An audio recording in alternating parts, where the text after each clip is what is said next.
Hello everyone, সবাইকে good evening.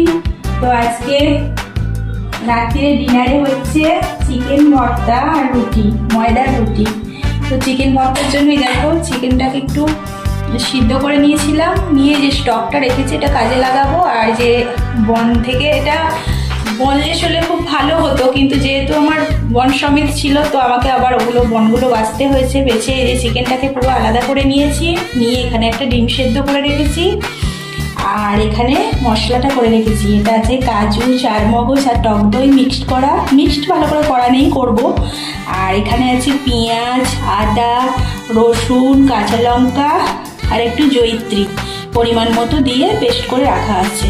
তো এখানে একটা ডিম সেদ্ধ করে রেখে দিয়েছি। তো এবার যেটা করব খুবই সিম্পল, আমার তো সব 80% কাজ হয়েই গেছে। তো এবার চলো কড়াইটা তেল গরম করে করতে থাকি। রাইস ব্র্যান্ড অয়েল খুব বেশি দিইনি, মিডিয়াম দিয়েছি, দিয়ে দুইটা পরে একটু মাখন দিয়ে বসে আদা রসুন, পেঁয়াজ, রসুন, আদা, কাঁচা লঙ্কা আর জয়িত্রী পেস্টটাকে এখন আমি দিলাম। এটাকে একটু ভাজতে থাকবো যতক্ষণ কাঁচা গন্ধটা চলে যায় ততক্ষণ ভাজবো। তারপর আস্তে আস্তে সমস্ত মশলাগুলো অ্যাড করবো।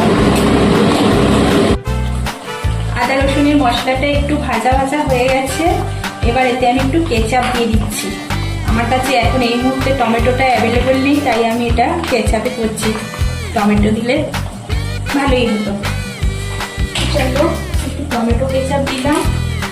এবার যেটা দেবো কাশ্মীরি রেড চিলি পাউডার দিয়ে এটাকে আমি আবার মিক্স করবো।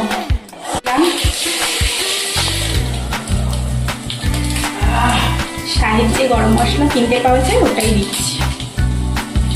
আর দেবো ধনে গুঁড়ো রোস্টেড করা একটা মশলা, বাড়িতে ধনে জিরে রোস্টেড করা ওই মশলাটা দেবো। এবার মেশাবো। মশলাটা আমার রেডি হয়ে গেছে, যে এবার আমি এইগুলোকে দিয়ে দেবো এই চিকেনটাকে।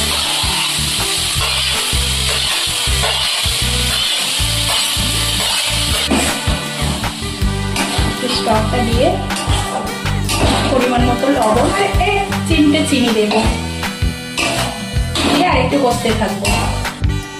এই যে মোটামুটি এইরকম পর্যায়ে আছে,